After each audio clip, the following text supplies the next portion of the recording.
Je voudrais du soleil vert, des dentelles et des théâtres, des photos de bord de mer, dans mon jardin d'hiver. Je voudrais de la lumière, comme en Nouvelle-Angleterre. Je veux changer d'atmosphère, dans mon jardin d'hiver. Ma fleur, sous la pluie de novembre, tes mains qui courent, je n'en peux plus de t'attendre. Les années passent, qu'il est loin, là je tombe. Nul ne peut nous entendre.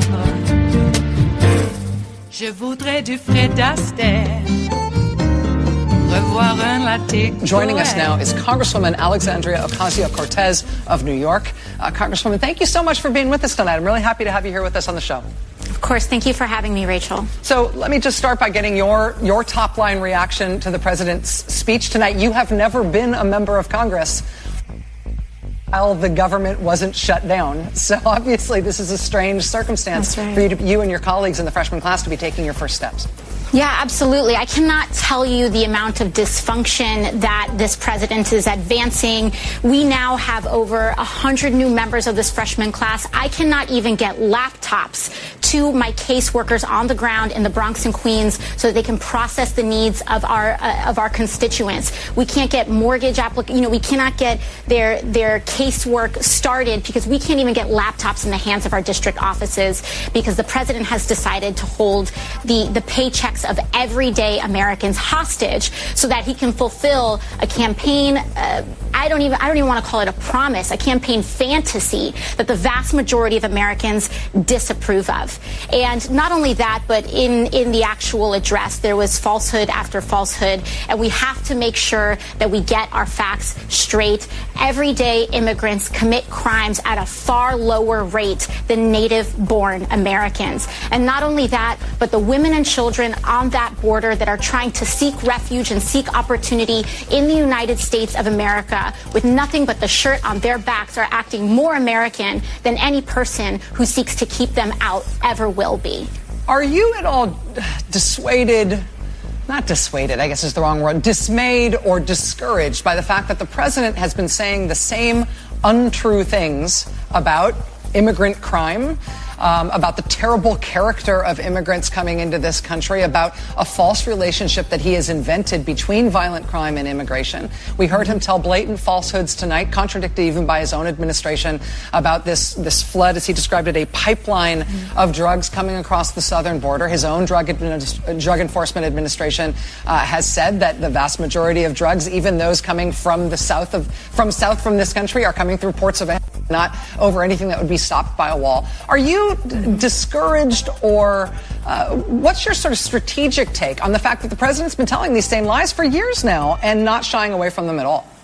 Well, I think it's unsurprising because even before he was elected president of the United States, he has a proven track record of discrimination against anybody who's really non-white in the United States. He had been sued by the Nixon administration back in the day for not renting to black Americans. He has had controversy after controversy. So this is very consistent. It's not just the continued lies throughout his administration, but frankly, it's part of a very consistent pattern of his entire life. But I think it's extremely important. You know, I represent New York's 14th congressional district. We are 50% immigrant. I represent the Bronx and Queens, Jackson Heights, over 200 100 languages are spoken in my district alone. We enjoy some of the highest rates of economic activity, and the Bronx itself has had some of the highest rates of economic growth in all of New York City, and that has been directly correlated with our embrace of immigrants. New York City overall is an immigrant city, and we enjoy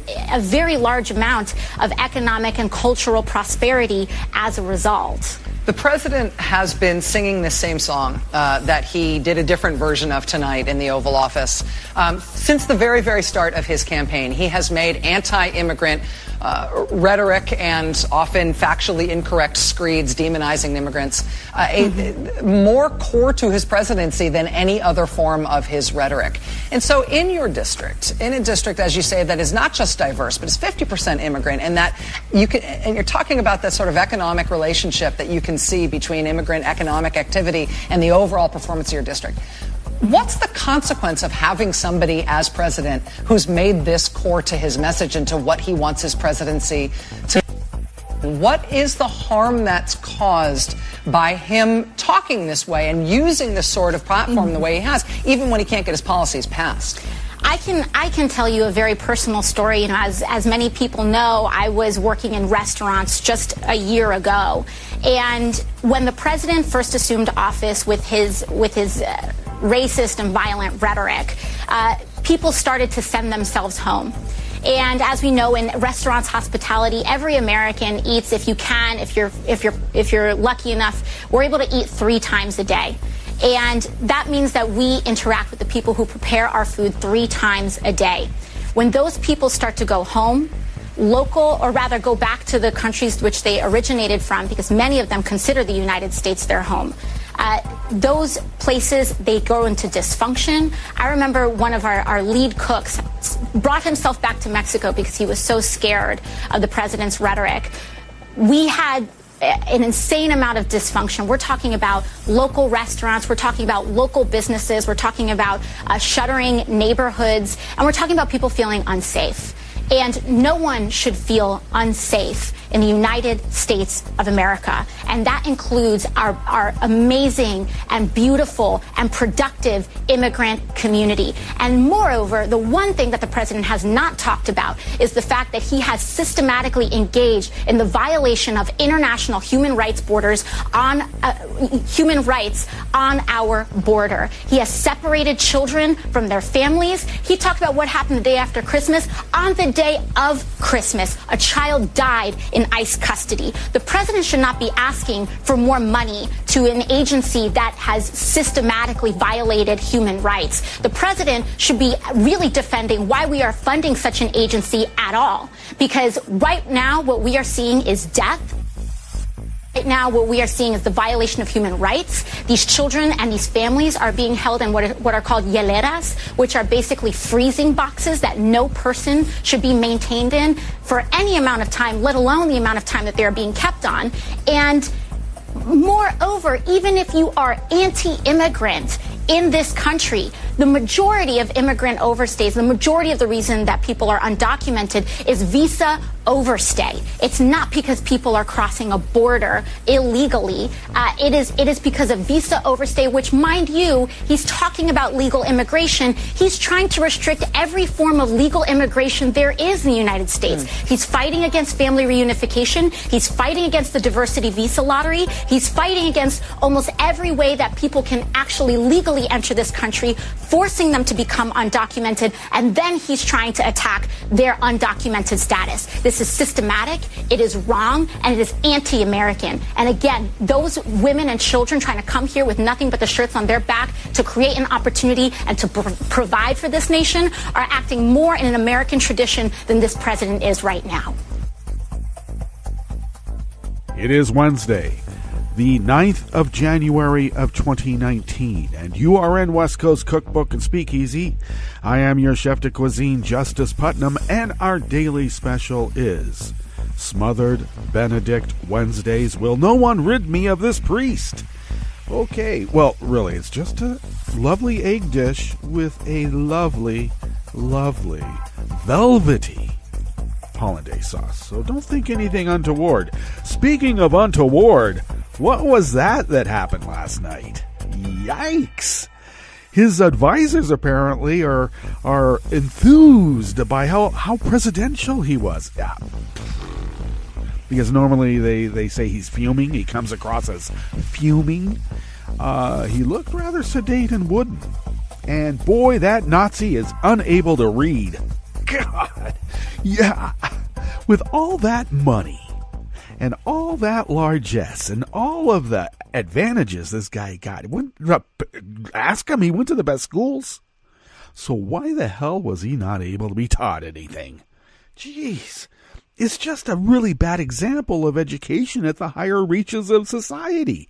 What kind of education are they really getting? I think we ought to look into that. I think someone's not being well served. Well, he did not pull the trigger on the national emergency. Now, some people might say that's good. I might call him out as not having enough cojones. Hey, you back down, you little wuss. But I don't want to give him any ideas, because this guy reacts to the last thing that he's stimulated by, just like the lizard brains that we have been warning the world about. Okay, well, Alexandria Ocasio-Cortez at the top called him out too. She wasn't having any more of his BS. And good for her. Max Boot. Max Boot. Now, I told you, they may call themselves never-Trumpers, but watch out for him. And Max Boot is showing his colors just like I told you so. I'm still batting 1,000 and I told you so's. Batting 1,000 since Nixon committed treason in the Paris peace talks in 1968. Just saying. Yeah, Max Boot came out and said his cautionary tale. AOC is just like Sarah Palin. No, she's not. God. I don't know. I mean, Sarah Palin, please. Ocasio-Cortez actually has some intelligence. I know that's hard for Max, but he is showing his true color, and it is definitely lily white. I told you so. Well, what else is happening in the world? We have a show curated for you today. I mean, we have to. There's so much going on. We have to hone in. There's a lot of things that slip by the wayside, and we try to waylay them back into some coherent hole so that they don't get lost in the ether. No, they won't.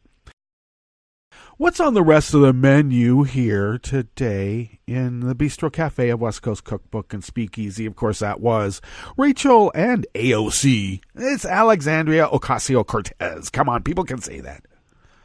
Well, she did have a few things to say about Trump's speech, and say them she did. And that wasn't Sarah Palin speaking. God, I hate that. When world-renowned economists say, yes, it sounds like Alexandria Ocasio-Cortez is right. Not only sounds, but she is. And then juxtapose that with a Sarah Palin, Max Boot. Like I said, your true color is showing, and it is lily white. On the rest of the menu, North Dakota lawmakers want to require Bible study in public schools. They do this all the time, not just them. School districts all over. But I particularly love the North Dakota aspect of it, knowing that they have a unicameral legislature, and that unicameral legislature is full of Republicans, as you would expect. The Education Department plans to deregulate higher education and gut consumer protections for students because it's buyer beware. Grifters got a grift. The rubes are a bunch of rats, and we got to steal from them. God ordained it. Why should the rubes have consumer protections? It's an evil sin if they do. I'm channeling that spectrum. Okay. You have to like jump into their shoes to figure out what the hell they're thinking. And you know what? It still doesn't even make sense. And in what will be music to the ears of the world's tyrants, the Trump administration breaks with almost 6 decades of precedent as it quietly stops cooperating with United Nations human rights investigators. Just don't call him a Nazi. I will, because he is a Nazi. The Nazi can't even read. After the break, we then move to the chef's table, where the Supreme Court refused to block contempt of court fines levied against the corporation owned by the mysterious Country A in the Mueller probe. Country A, I wonder, is it the Sauds or is it Putin and Russia? We'll find out someday, I hope. And a former Daily Caller editor, who also happens to be a former county GOP chairman, is helping Texas secede with just a little Russian help. Not too much, but a little. Actually, he's getting all of his help from the Russians. All that and more in West Coast Cookbook and Speakeasy. Bon appetit.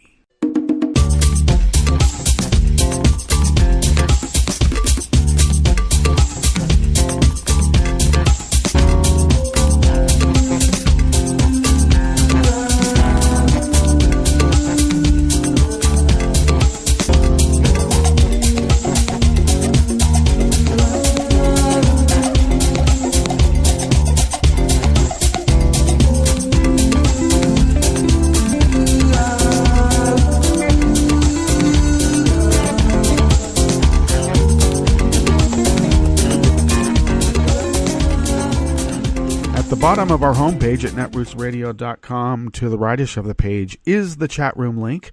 To the leftish of the page is the contribute button. And please become a recurring Patreon to Netroots Radio. We are unable to do this without you, and your recurring generosity helps us pay these bills. And thank you. And bear with me, folks. I'll get back to our recent Patreons and at least give you a note that way. And I've been a little bereft in that function, so thank you for your patience. I hope you understand. Okay, you can follow Netroots Radio on Twitter at Netroots Radio. Follow me on Twitter at Justice Putnam, and I post the show notes and links diary about 10 minutes before showtime, and I can be found on Daily Co's as Justice Putnam. Or you can also find the page. It's the Justice Department at Netroots Radio, or on netrootsradio.com. I'm sorry. Just put in Justice Putnam or netrootsradio.com. I think... Actually, that might even take you to the old page, but do Justice Putnam or the Justice Department, and you'll get there. Wow. Okay, you can follow the show on Twitter at Cookbook West, and pick up podcasts by way of Spreaker, Stitcher, TuneIn, iHeart, YouTube, iTunes, etc. Okay, this first offering here in the Bistro Cafe at West Coast Cookbook and Speakeasy. Smothered Benedict Wednesdays, by the way. Very special Eggs Benedict today. Is by Zach Ford from Think Progress. A group of North Dakota lawmakers, all Republicans, of course, have introduced legislation that would require the state's public schools to teach a unit on the Bible. The unit could be on the Old Testament, the New Testament, or a mix of the two, and would count towards student social studies credit requirements. Well, wait a second. You mean the Jefferson Bible? I don't think they mean the Jefferson Bible. And they certainly don't mean the Jefferson Koran. No. Don't even mention that. That might even get you put in jail in North Dakota. The bill does not specify anything about how the courses would be taught or even whether they would be secular or objective. Nothing prevents the classes from being derived from Sunday school classes or other forms of Bible-based religious indoctrination. And this is not an exaggerated concern. In 2017, Kentucky passed a very similar law, creating elective social studies courses on the Bible, specifying that such courses would teach content that is relevant and influential to contemporary society. I hear a ring of Goebbels there now, don't you, comrade? It also clarified that such courses should maintain religious neutrality and otherwise neutralize all those other religions so that we can make sure ours are very active. Tongues of fire, folks. Tongues of fire. Besides the fact that no similar law calls for neutral study of religious texts from other religious traditions, the ACLU quickly found that Kentucky schools were staying far afield of such neutrality. I'm shocked. It sent a letter last January to the Kentucky Board of Education outlining violations it had found in schools across the state. Materials in these courses proselytized the students, asked students to proselytize, and taught them to incorporate Bible texts into their own personal morality, some of which were pulled directly from Sunday school websites. Well, I like the one by Mark that says a public display of your faith is not going to get you into heaven. No one puts that in their public bio, because then it would neutralize the whole aspect. It's an intellectual quandary that you get into now, isn't it?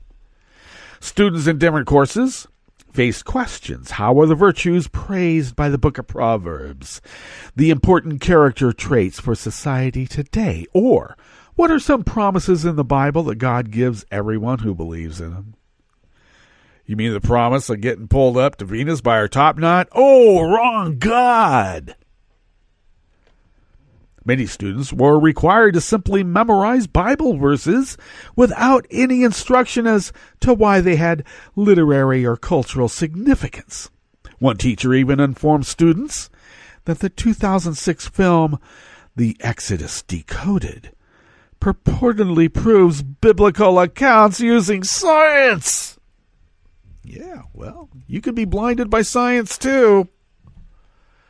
While it is not unconstitutional per se to teach school children about religion and religious texts, the ACLU wrote, when a course focuses on one religious text, such as the Bible, it is exceedingly difficult to implement the class within constitutional strictures.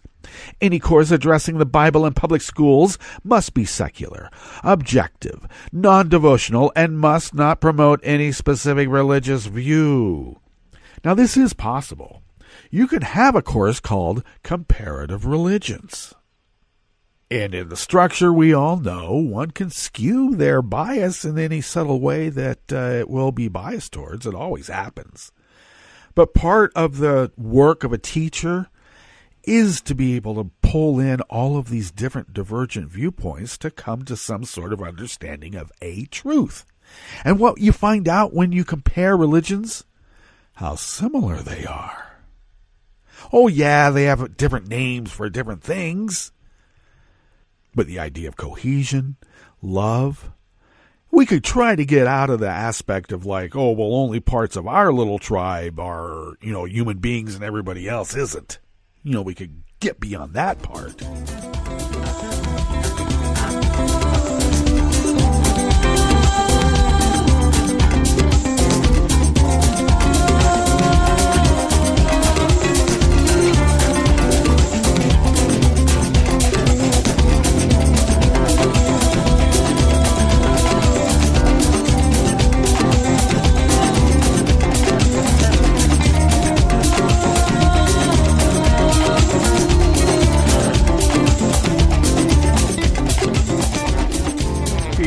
Quinlan, also of Think Progress, brings us this next offering here at the Bistro Cafe of West Coast Cookbook and Speakeasy. I've been finding out that if you try to run the education department like an Amway pyramid scheme, it really doesn't work.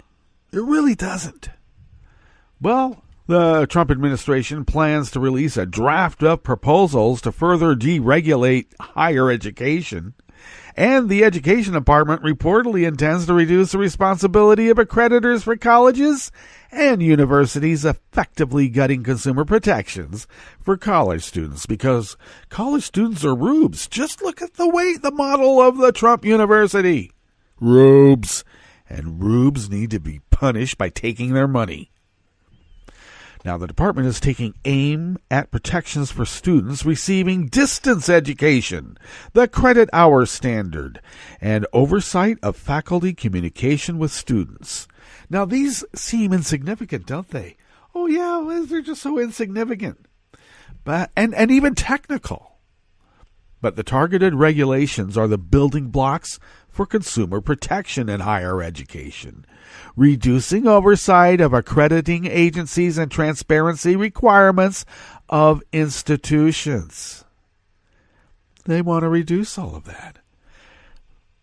Betsy DeVos wants to have the accreditors who have been accrediting universities and colleges from doing so because there's standards that have to be met, and those are standards that were determined in some sort of government way, and only an Amway pyramid scheme type private enterprise should be able to determine if there should be any requirements or guidelines other than your adherence to a Christian God and your ability to blindly pay money and try to get other people to give you money so you can kick it back up the pyramid.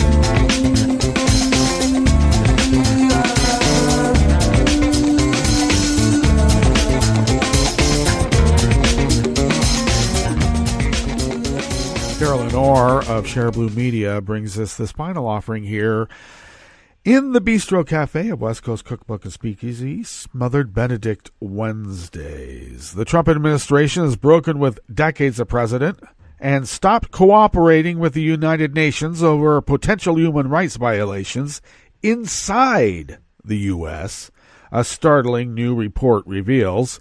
According to The Guardian, the State Department has quietly ceased responding to official complaints from UN Special Rapporteurs, a group of independent watchdogs tasked with monitoring and providing international oversight of fundamental human rights issues. Like unleaded water in your water system, directed just towards the black population. And the poor members of the of a population that might be fellow travelers of the people of color you want to get rid of. I mean, everybody knows in real estate, property is always more valuable when delivered vacant. The administration has ignored 13 official inquiries pertaining to issues such as poverty, inequality, family separations at the border, and anti-LGBTQ prejudice. The news will be music to the ears of the world's tyrants, warned Kenneth Roth, executive director of Human Rights Watch. Well, they're obviously a liberal organization. I mean, human rights. Only dirty hippie liberals believe in human rights. The timing of the break in relations with UN investigators comes just as the Trump administration is facing increasing scrutiny for its treatment of immigrants and its support for Saudi Arabia in the aftermath of the murder of U.S. journalist Jamal Khashoggi. Wow. If we keep going, maybe we'll be having some public stonings at Redskins Stadium. Maybe, and I don't use that word lightly. The timing of the break in relations with UN investigators and the administration's failure to cooperate with international human rights investigators also coincides with the publication of a June 2018 report by Philip Alston, the UN Special Rapporteur on Extreme Poverty, detailing dating inequality in the U.S. The scathing report, which summarized the findings from Alston's visit to the U.S. to study poverty, condemned Trump and his Republican allies for exacerbating the problem with their policies. Look, they're going to go after Alston the same way they went after Sally Yates. You come to me with some information, a message. And the message we're getting is that what's wrong with what we're doing? Do you think this is by accident? This is our plan. Property is always more valuable when delivered vacant. All right, let's get on to our break, and when we come back, we will go through weather from around the world and finish up with the stories that we've curated for you today. You are listening to West Coast Cookbook and Speakeasy, and we will be right back. You are listening to netrootsradio.com. Please hang up and try again.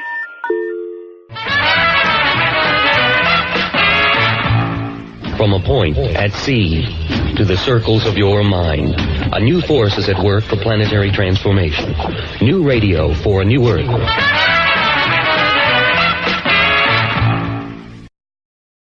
This is Take Two Movie Review. I'm Kim Lowe. This week, A Tale of Two Queens. Few historical figures are as romanticized as Mary Stuart, the tragic 16th century Queen of Scotland. Mary, known for her terrible taste in men and being quite the looker compared to her English cousin Elizabeth, is now the subject of a film, Mary, Queen of Scots. Written by Beau Willimon from the Netflix series House of Cards, this is fitting because ultimately Mary was a politician, and it was a series of bad decisions that led to her demise at the hands of Elizabeth. Specifically, Mary was accused of supporting a plot to overthrow Elizabeth, which would have made Mary the monarch of both England and Scotland. Told in flashback from her execution day, the film shows the newly widowed teenage Mary, played by Saoirse Ronan, returning to Scotland from France to take her rightful place as queen. However, as she soon learns, the idea of a woman in power doesn't sit well with everyone. Meanwhile, to the south in England, Elizabeth, played by Margot Robbie, is also unhappy with Mary because she's Catholic and has a perhaps more legitimate claim to the throne than Elizabeth. While Elizabeth's authority may be more easily recognized, it is still clear that, much like in Mary's court, it's the men who are really in charge. The film takes liberties with history and raises the question of what it might have been like had the women actually exercised the power they supposedly had. Perhaps the biggest liberty the film takes is the climactic meeting of the two rivals, filmed amidst shrouds, perhaps acknowledging the near certainty that the two never met. The scene does, however, bring the actual historical conflict into focus and is a showcase for the acting talent of Ronan and Robbie, making the otherwise forgettable Mary Queen of Scots memorable. This has been Take Two Movie Review. I'm Kim Lowe. Catch up with us at TakeTwoMovieReview.com and feed us back on our page on YouTube.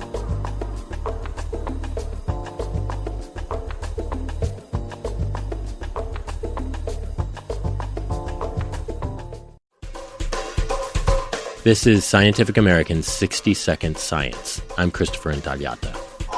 Your genome is sort of like a library, with each gene an instruction manual for making proteins. The bad news is you can't return a book and take out a new edition. But the technique of gene therapy allows you to revise your copy of the book, so to speak, giving you the ability, potentially, to make new and different proteins. Now scientists have experimented with a new way to make text revisions by inhaling the changes. They tested the concept by having mice breathe in genetic material called messenger RNA, or mRNA. For the test, the mRNA included instructions to manufacture luciferase, the stuff that lights up in fireflies. The researchers packaged the mRNA with a degradable polymer to trick the mice's lung cells into accepting the package, and once the cells gobbled it up, they began to glow, proving that inhaling mRNA is an effective way to kickstart the production of new and novel proteins, like the firefly enzyme. The scientists also repeated the experiment in mice whose cells had been genetically engineered to turn permanently red if they received a copy of mRNA, making it possible to count the proportion of cells affected by a dose. The proof of concept is in the journal Advanced Materials. Of course, the point of all this isn't to make mice glow. Instead, one idea is to use this technique to help cystic fibrosis patients. because people with CF have a genetic mutation that causes a buildup of sticky mucus in their lungs. Several of the study authors work with a publicly traded biotech company called Translate Bio, and that company is conducting phase 1 and 2 trials to determine if inhaling messenger RNA could provide a genetic fix for cystic fibrosis. Regardless of the particular case of CF, the luciferase example shows that inhalation genetic therapy could be an inspiration. Thanks for listening. For Scientific American's 60-Second Science, I'm Christopher Intagliata. This program is presented by the Centers for Disease Control and Prevention. Heart disease and stroke can be catastrophic. They're leading causes of death, disability, and healthcare spending in the U.S., yet they're largely preventable. Alarmingly, heart disease and stroke are taking a toll on middle-aged adults 35 to 64, with over 800,000 deaths and hospitalizations in 2016. Million Hearts is a national initiative focused on preventing 1 million heart attacks, strokes, and other cardiovascular events by 2022. Coordinated actions by Million Hearts partners in communities, healthcare, and public health will keep people healthy, optimize care, and improve outcomes in populations at risk. Everyone has a part to play. Focus on the ABCs of heart health. A. Aspirin use when appropriate. B. Blood pressure control. C. Cholesterol management. And S. Smoking cessation. To learn more, visit cdc.gov/vital signs. For the most accurate health information, visit cdc.gov or call 1-800-CDC-INFO. This is an important message from the U.S. Department of Health and Human Services. When it snows this winter, make sure you clear more than your driveway. Before you hit the road and before you get in the driver's seat, check to be sure that your vehicle's tailpipe is clear of snow. If the tailpipe is blocked, carbon monoxide, an odorless, colorless, and deadly gas produced by your engine can build up quickly inside your vehicle, poisoning anyone inside. To learn more, call 1-800-CDC-INFO. That's 1-800-232-4636.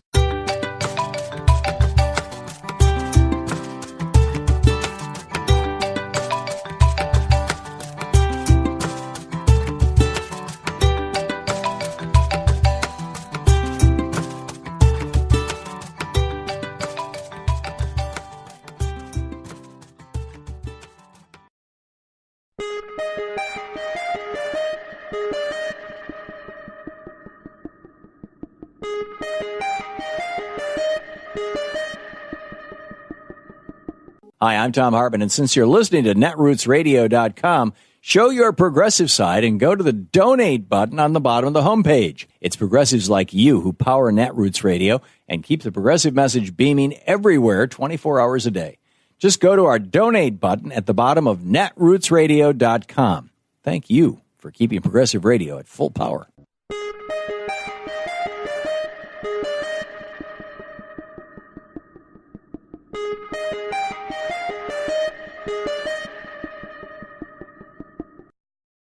The Supreme Court soon could decide the future of representative democracy in America. I'm Bill Newman, and this is the Civil Liberties Minute. 2 gerrymandering cases are before the High Court. In the first, from Maryland, Democratic lawmakers in 2011 redrew district lines to ensure that longtime Republican incumbent Tea Party Representative Roscoe Bartlett would lose, a plan that worked spectacularly well from the Democrats' point of view when Bartlett, who had won his 2010 race by 28 points, lost the next election by 21. In the second case from North Carolina, the Republicans in 2016 won 53% of the statewide congressional votes, but were awarded 77% of the seats in the U.S. House of Representatives, which was the plan. As the Republican lawmaker David Lewis, who drew the electoral map, said, quote, "I think electing Republicans is better than electing Democrats, so I drew this map to help foster what I think is better for the country." The court in these cases could rule that overt partisan gerrymandering violates the constitutional guarantees of free elections and equal protection. But the court might also rule that there is no constitutional restriction whatsoever on gerrymandering, which would enshrine this democracy-killing practice as the law of the land. Oral argument is scheduled before the Supreme Court in March. A decision is expected by June, and the stakes couldn't be higher. The Civil Liberties Minute is made possible by the ACLU because freedom can't protect itself.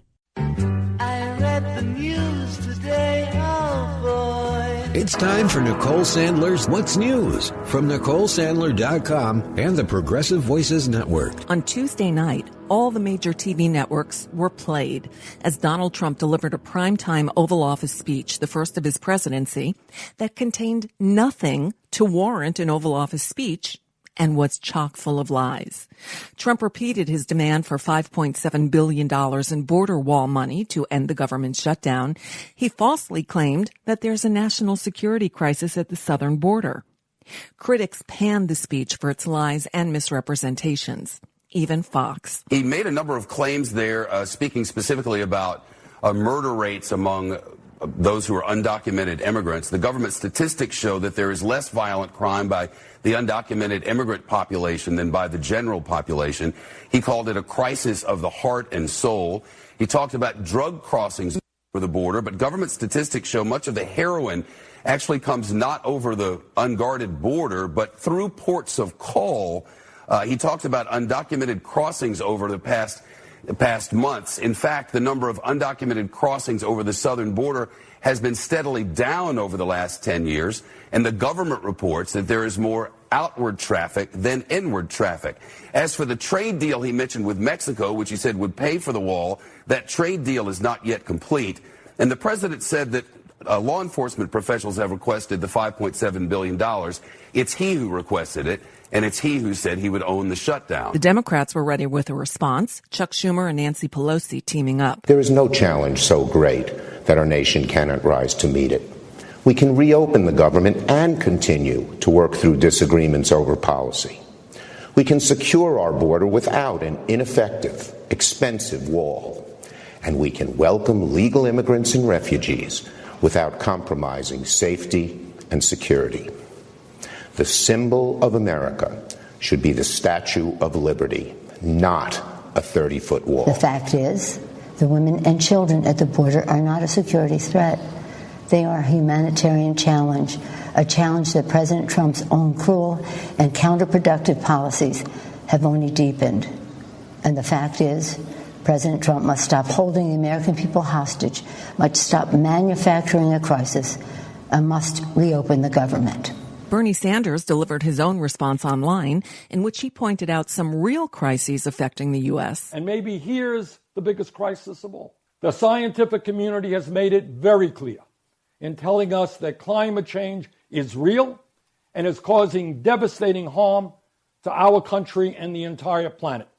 And they have told us in no uncertain terms that if we do not transform our energy system away from fossil fuel, our nation and our planet, and the planet we will be leaving our kids and grandchildren, may well become unhealthy and even uninhabitable in the not-so-distant future. It wasn't planned as an official response to Trump's speech, but Congresswoman Alexandria Ocasio-Cortez appeared on Rachel Maddow's show and did weigh in. I cannot tell you the amount of dysfunction that this president is advancing. We now have over 100 new members of this freshman class. I cannot even get laptops to my caseworkers on the ground in the Bronx and Queens so that they can process the needs of our constituents. We cannot get their casework started because we can't even get laptops in the hands of our district offices because the president has decided to hold the paychecks of everyday Americans hostage so that he can fulfill a campaign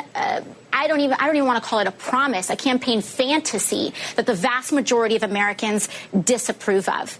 And not only that, but in the actual address, there was falsehood after falsehood. And we have to make sure that we get our facts straight. Everyday immigrants commit crimes at a far lower rate than native-born Americans. And not only that, but the women and children on that border that are trying to seek refuge and seek opportunity in the United States of America with nothing but the shirt on their backs are acting more American than any person who seeks to keep them out ever will be. Trump is scheduled to visit the border on Thursday, a trip he's already claimed is nothing more than a photo op. Breaking news Wednesday morning as Deputy Attorney General Rod Rosenstein announces he'll exit the Justice Department as soon as a new Attorney General is confirmed.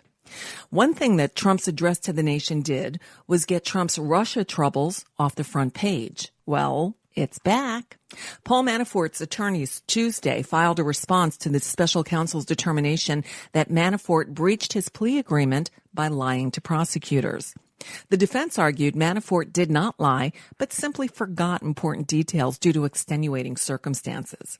But the news that has everyone talking comes from the filing from Manafort's lawyers, who made a huge mistake in how they redacted the response.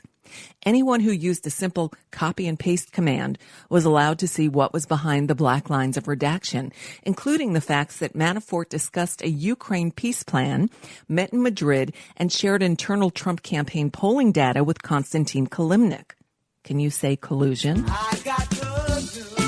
And that's a bit of what's news for now. I'm Nicole Sandler. If you appreciate these reports and the Nicole Sandler Show, I hope you'll consider making a contribution. My work is 100% listener supported, and I can't do it without your help. Find out more at NicoleSandler.com/donate. From UN headquarters in New York, I'm Luke Vargas with your World in 2 minutes. U.S. and Chinese officials meeting in Beijing this week agreed on Tuesday to continue trade talks for another day, a sign from both sides of an eagerness to make the most of a 2-month window before new tariffs enter into effect. China signaled how seriously it's taking this week's talks on Monday when it sent Vice Premier Liu He, the country's top trade official, to join its delegation. Previously, the intention from both sides had been to keep the talks at the deputy level. Peter Petrie is a professor of international finance at Brandeis University and a non-resident fellow at the Brookings Institute's China Center. We're hearing some very good optics around these set of meetings. China also handed the U.S. 2 concessions in this week's talks, ordering the purchase of hundreds of thousands of tons of American soybeans and approving 5 new genetically modified grain crops for import, clearing the way for more purchases of U.S. agricultural exports in the coming years.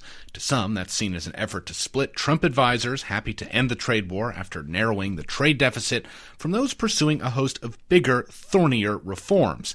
But whatever its motivations, Petrie says China's actions this week were encouraging. I think the interpretation one gets from all of this is that this matters to the Chinese. They do want a solution, and they are going to make whatever they can do happen in order to resolve some of the tensions that currently surround the negotiations. And yet, the U.S. and China still disagree on a lot, including difficult questions around intellectual property protections. With just weeks to go before a deadline to settle trade differences or see a ratcheting up of tariffs, Petrie thinks the U.S. and China should pursue 2 diplomatic tracks at once. That's where the bargain is being constructed. On the one hand, some immediate results, and on the other hand, a decision to undertake a serious effort to address deeper divisions between the countries. Luke Vargas, The United Nations.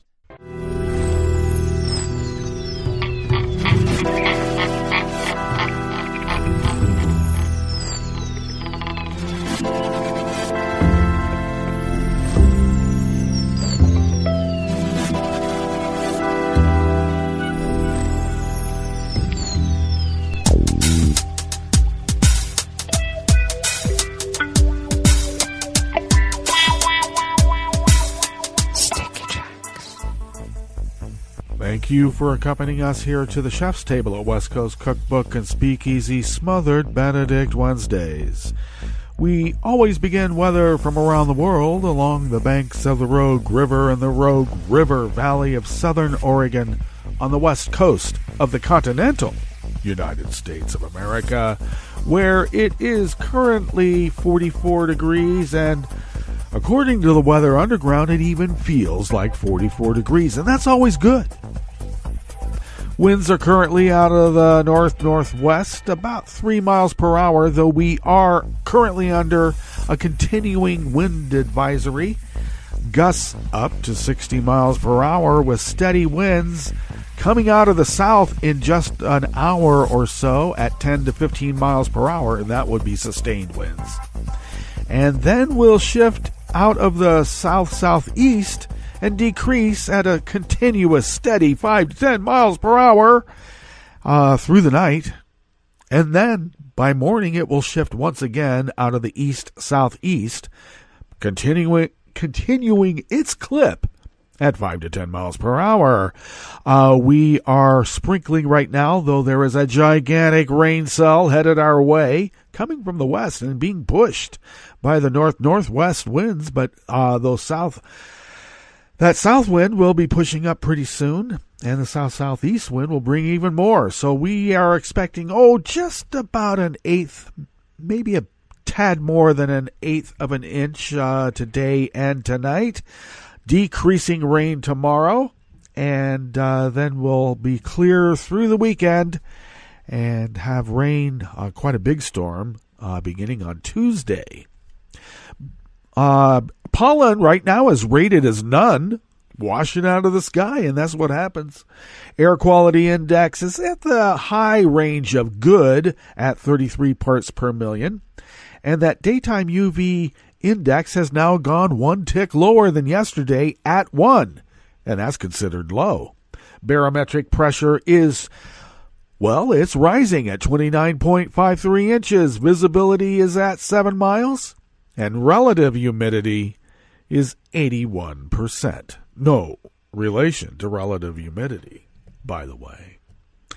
Weather from around the world is brought to you by people's personal weather stations that they purchased, and these people planted these purchased personal weather stations somewhere on their property, and these people positively live around the world.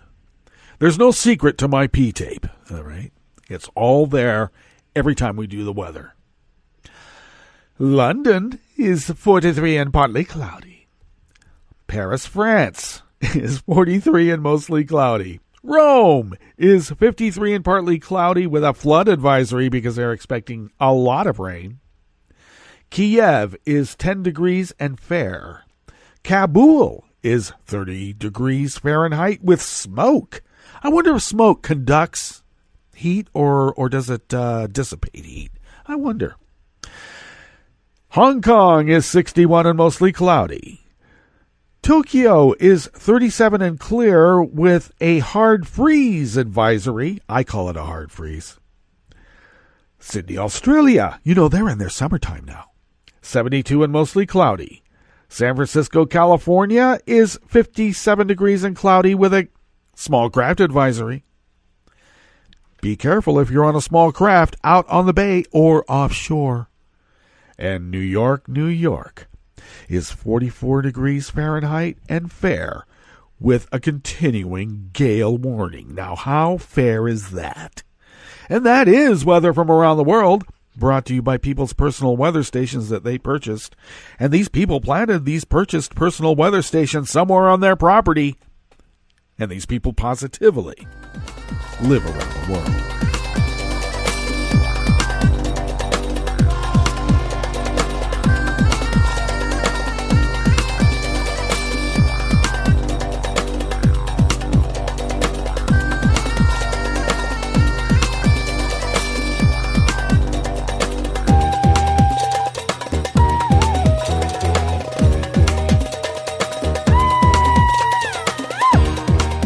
First amuse-bouche here at the chef's table at West Coast Cookbook and Speakeasy comes our way by way of Alternet, and unfortunately it looks like an anonymous worker bee.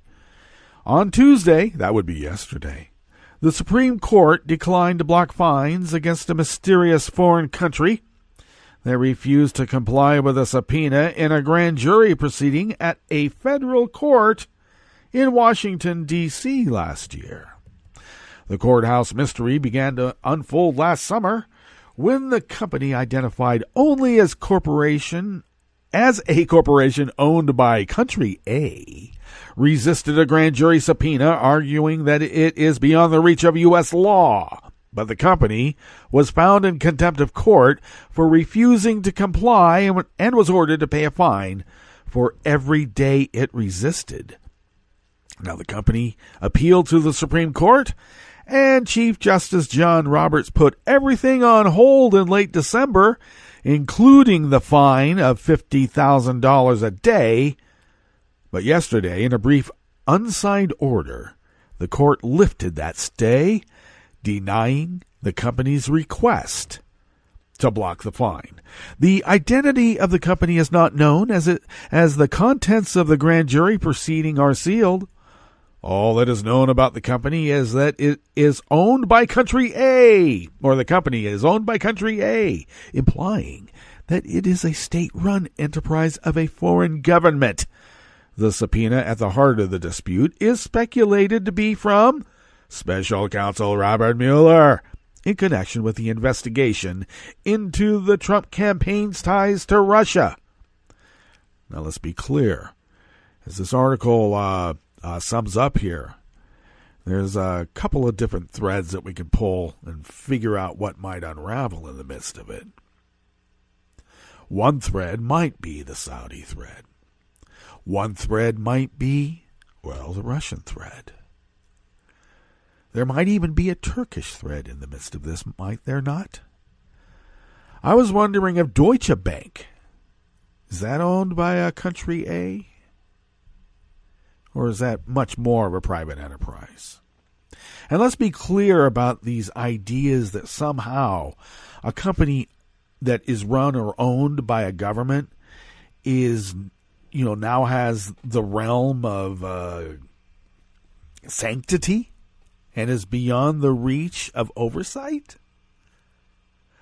You're a country and you can sell lead dust in the baby food, and no one can tell you not to because you're beyond the reach of the law, because your company is run by your government and it's your government's policy to put lead dust in baby food. I don't think that flies. But this news comes days after attorneys for Concord Management and Consulting LLC, a Russian firm charged with conspiracy by Mueller, behaved so unprofessionally toward U.S. District Judge Dabney Friedrich. Or is that Friedrich? A Trump appointee, by the way, that she demanded that they knock it off. And then these lawyers doubled down and said, "You're biased against us. We want you removed until we get the toady that we were expecting."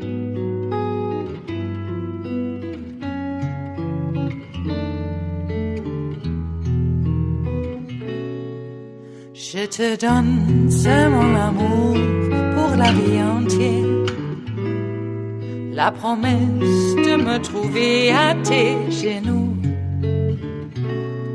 Aussitôt que tu m'appelles, rester toujours fidèle, c'est tout, c'est tout. Je te donne tous mes printemps, mes étés de mer, mes automnes quand les feuilles tombent partout. Si ce n'est pas une bonne affaire, je te donne tous mes hivers, c'est tout. Casey Michelle of Think Progress brings us this final offering here.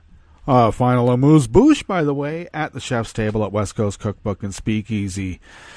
Former Daily Caller editor John Griffin has a new project, Texas Independence. He recently joined the Texas Nationalist Movement, known as the TNM, as the organization's communications director.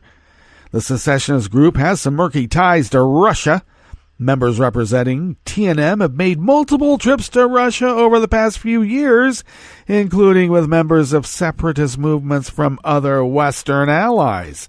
And I should mention also that there was a secessionist movement, and I say was, that was quite active here in the West, trying to get California to be broken up or secede. Same with Oregon and Idaho, and it was all run by the Russians, and the people involved hightailed it out of this country.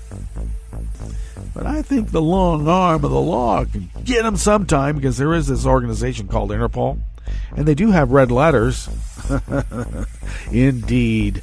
Well, that brings us to the end of our broadcast period for the day. But, of course, Netroots Radio broadcasts on. We'll meet up tomorrow for Metro Shrimp and Grits Thursdays. Indeed, a little bit of jambalaya, a little bit of spice in your life. Stay tuned to Netroots Radio 24/7 all day and all night for all that breaking news as it breaks, and we'll meet up here tomorrow, right here in West Coast Cookbook and Speakeasy. Bon appetit.